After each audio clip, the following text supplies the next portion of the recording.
Most people think retiring abroad is about beaches, palm trees, cheap rent, sunsets that look good on Instagram. That's the fantasy. But here's the truth almost nobody talks about. The city you choose matters more than the country itself. And nowhere exposes that reality faster than Malaysia. Because Malaysia isn't one lifestyle. It's multiple completely different lives hiding inside one border. You can live in one Malaysian city and feel calm, social, and supported. Then move 2 hours away and feel isolated, bored, or overwhelmed. So the real question isn't, is Malaysia good for retirement? The real question is, which version of Malaysia are you actually choosing? And more importantly, what happens when the honeymoon phase ends? When you're no longer a tourist? When the food doesn't surprise you anymore? When your daily routine becomes your real life? Do you want silence or stimulation? Convenience or space? Flexibility or certainty? Because every city on this list answers those questions differently. And if you choose wrong, it doesn't feel dramatic at first. It feels subtle, loneliness creeps in, healthcare becomes inconvenient, simple tasks start requiring planning. That's why today, I'm breaking down the best cities in Malaysia to retire in. Not based on hype, but on how people actually live there long term. And stay till the end, because the number one city surprises almost everyone. It doesn't even have a beach. But before we get there, we need to start at the place that looks perfect online and quietly pushes people away in real life. What if I told you there's a city that looks futuristic, peaceful, and luxurious, but somehow feels empty? Wide roads, ocean views, massive modern apartments. Forest City feels like it was designed for retirement. And for some people, it is.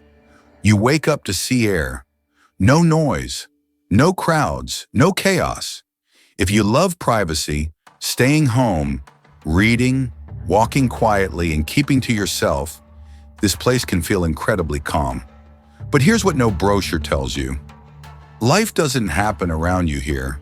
There's no real street energy, no natural social flow, limited cafes, limited clinics. Most things require planning and driving. That doesn't sound like a big deal until you imagine yourself here 5 or 10 years later.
As healthcare needs increase, as social interaction becomes more important, as convenience starts to matter more than views.